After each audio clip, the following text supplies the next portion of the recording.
Minions, peons, subjects. You know what show this is by now. Well, they might very well not. We're not exactly a household name, you know. You're getting ahead of yourself. People just know you as the guy who did Linkara's title cards. Pooh! This show will be left standing long after Linkara's empire has crumbled to dust. I am Dr. Crafty, King of Kings. Look upon my works, ye mighty, and despair. I can't believe you're smart enough to use a reference like that, yet dumb enough to use it completely incorrectly.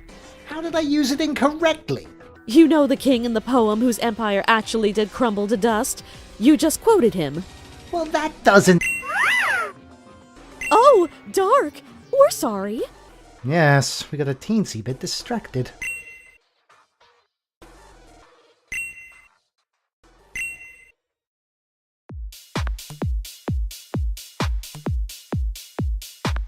Let's start off the episode with a fun fact.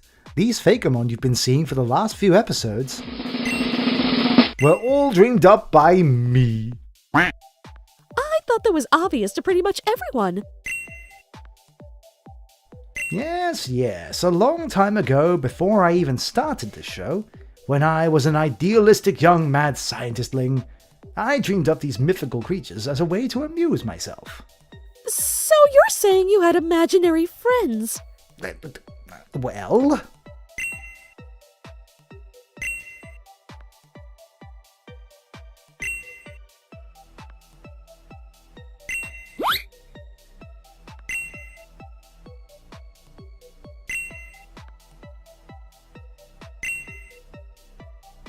Right on the money there. Still, it's a substantial improvement, I must say. You're dedicating 4 episodes of the show to this? Oh, what did you think, old girl? I invited him here to have a tea party? Get your head in the game.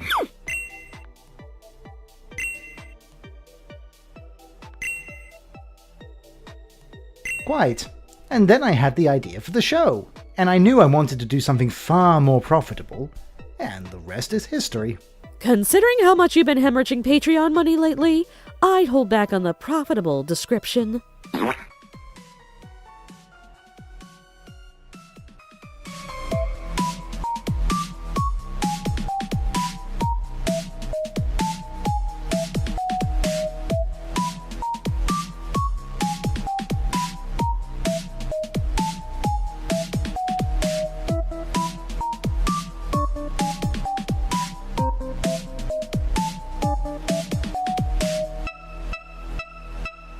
So, if you designed these, Doctor, you had control over how they looked all along.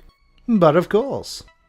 I'm wondering, since you like the grass one so much, is that the one you put the most thought into? No?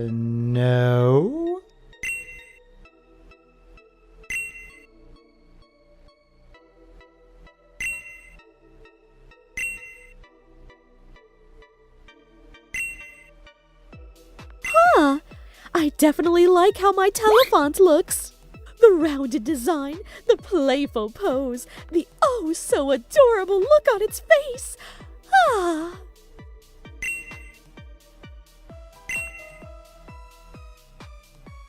Oh, would you get a room with that thing already?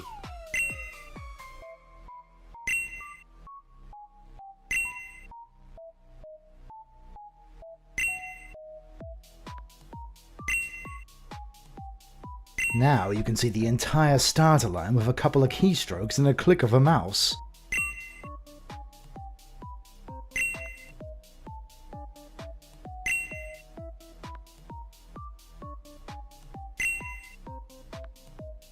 Why, I certainly agree. And that's good for you because this is my show, and the only correct opinion is mine.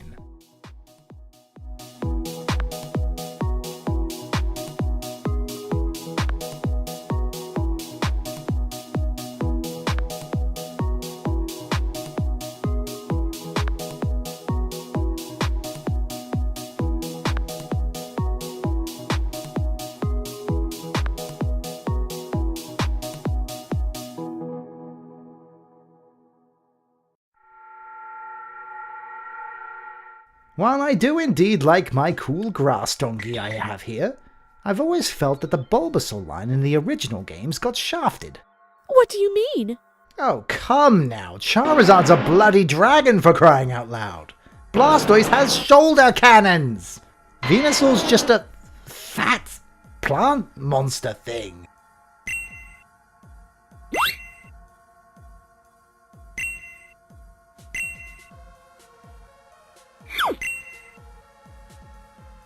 But it wasn't like that in Japan.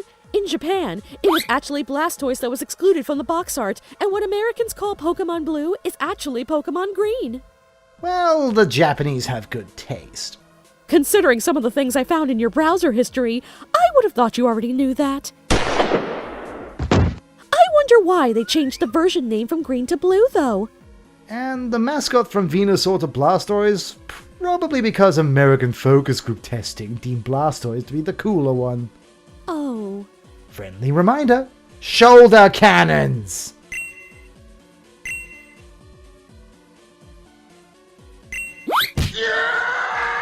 What foul insult to all known forms of life is this? Ew! Get it away! Get it away! Ah!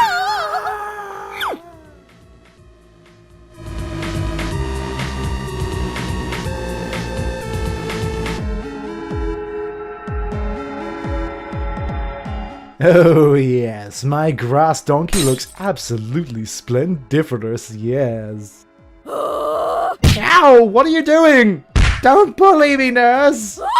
She's gonna kill me! Call the constables, please!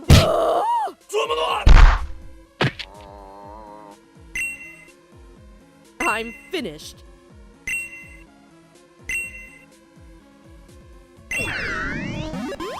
Chinoceros, the Master Monk Pokemon. This Pokemon can be found in high mountains training in solitude. It is said that if it senses a strong will in a Pokemon seeking to train with it, it will show them the way of the warrior, until one day when the student surpasses the master.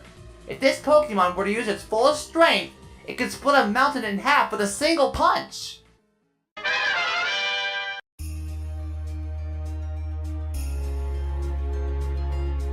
So, today we're going to be moving away from talking about my grass donk. Ah!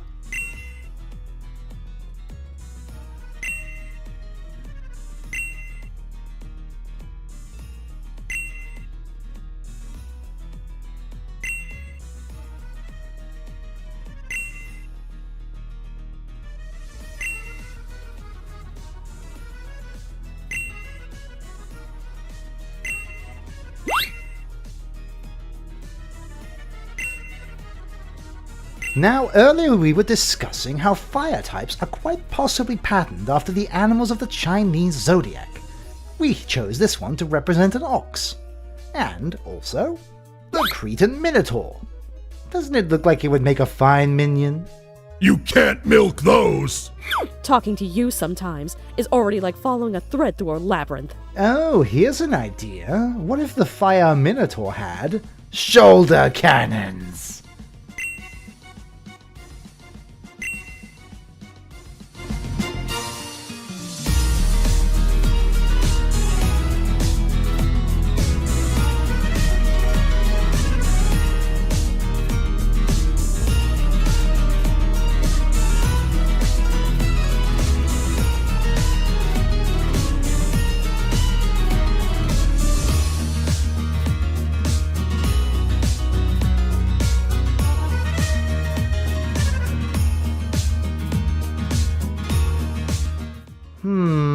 The fire-type starters do seem to be the fan favorites, don't they?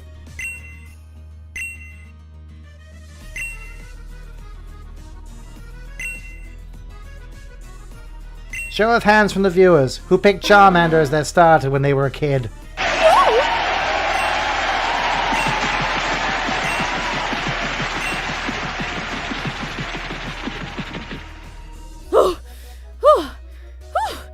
Let's keep direct audience participation to a minimum.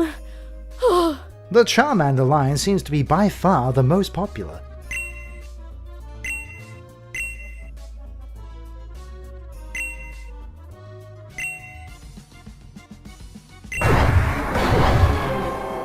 We are rapidly losing control of this show. I get the feeling we're going to be talking about mega evolutions again soon anyway.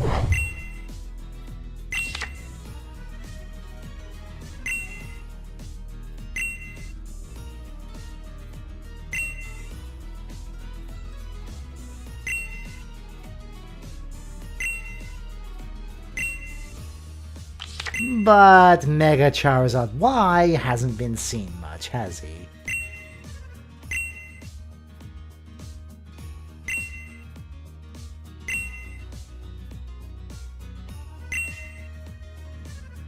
You had sure better not say anything about our spin-off shows. What? I wasn't even going to.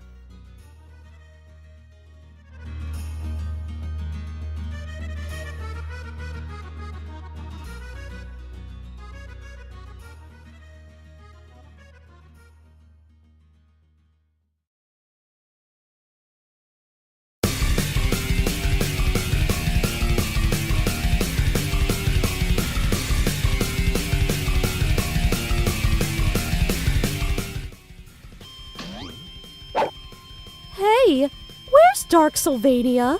I don't know.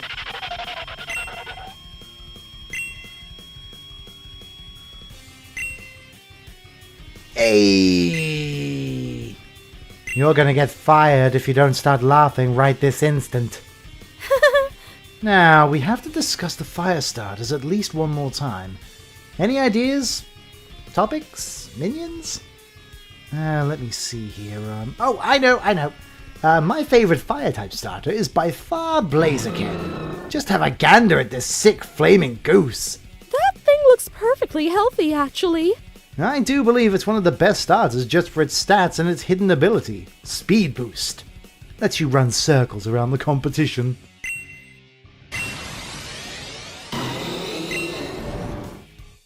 Ah yes, that too. It has quite a lot going for it. I wish I could speed boost through this section so I could snuggle my Telephant.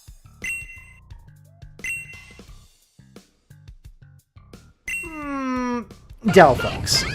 It looks fine on paper, but its animations make it look way too stiff. And its predecessor, Bracing, overshadows it in practically every single way in terms of design, personality, and body language.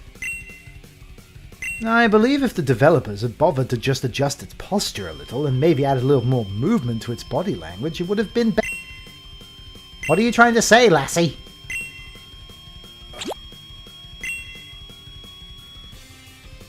Right. Right!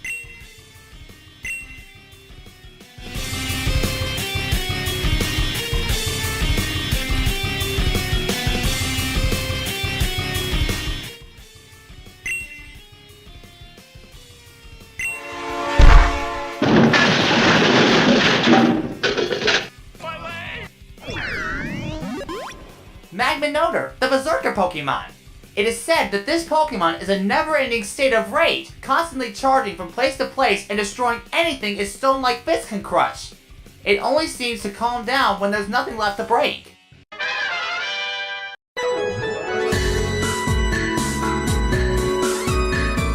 Next, we have... He is adorable!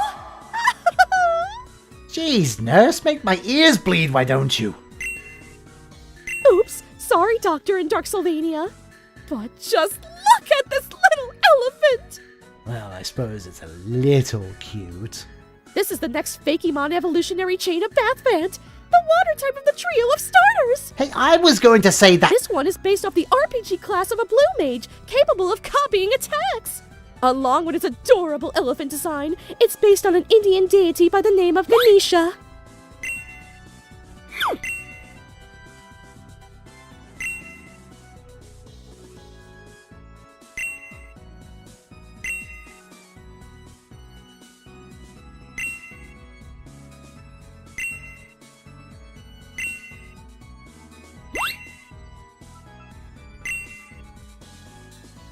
It's just like Dumbo. I don't see the big deal with it. He is adorable and I love him! What I also would like to bring up is the color choices used in this piece. Along with the Indian influences, the colors exemplify the lively colors that are used in the fashion and artwork in India. Some soft and pastel, while there's a contrast of hard gold.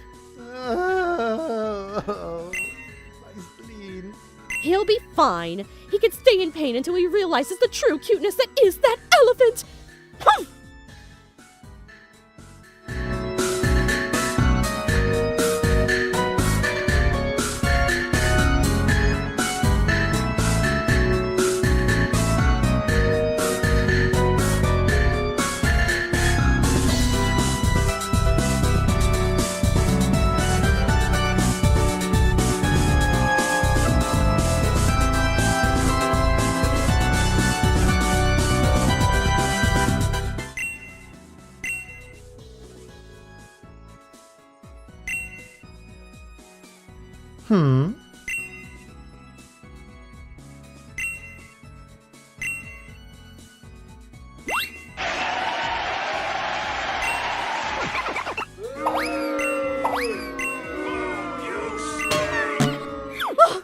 People are mean! There's nothing wrong with poor Poplio! I love you. You haven't been with that elephant for 3 episodes and you're already cheating on it. Is this the Dr. Crafty show or the average episode of Glee? But no, of course not. I just watched it for the commercials in between.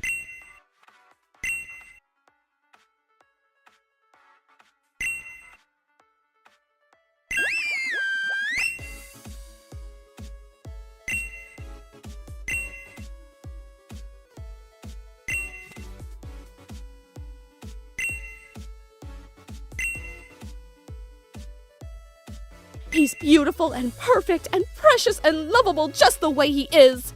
Oh, get a room with that thing. And the other thing.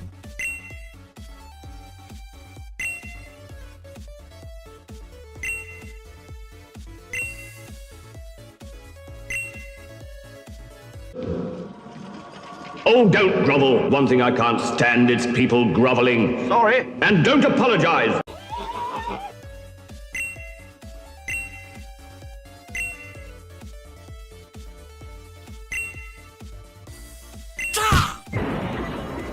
Why me?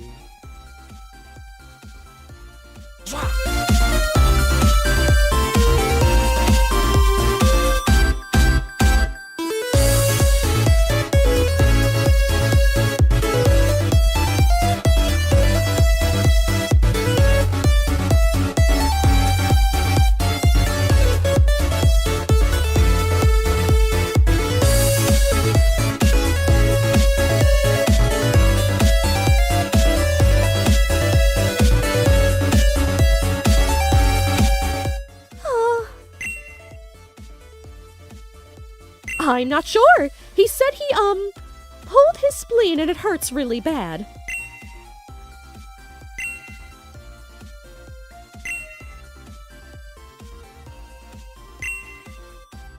He wouldn't do that! Actually, he would.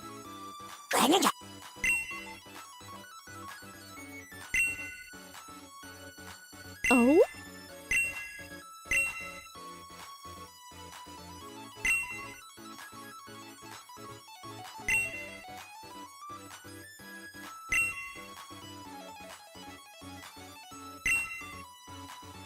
Oh, that's right! Greninja was in Smash!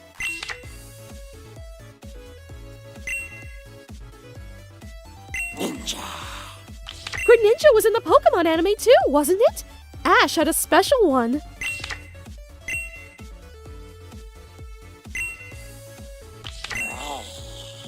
Oh, we're not talking about you, sweetie.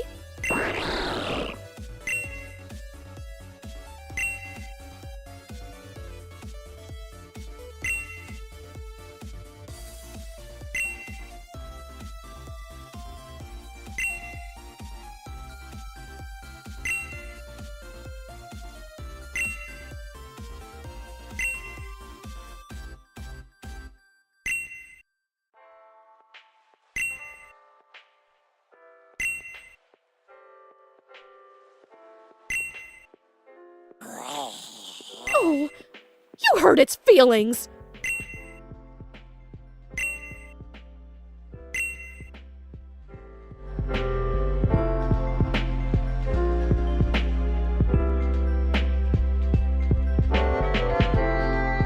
I guess that's that. Huzzah! Whoa!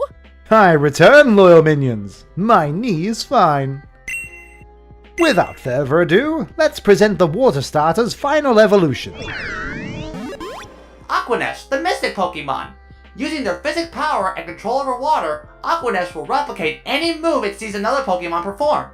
It will even read its opponent's mind to copy their movements, and also use its strange dancing motions to hypnotize and influence its opponent's movements. Oh, so that's a rhino.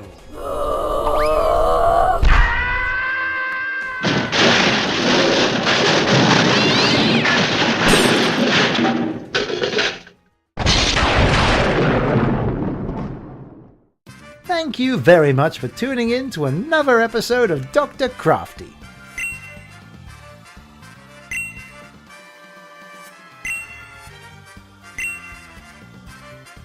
And donate to my Patreon so I can take on even more loyal mind slaves. Crafty, you need to pay them. Ugh, I can feel my spleen acting up again.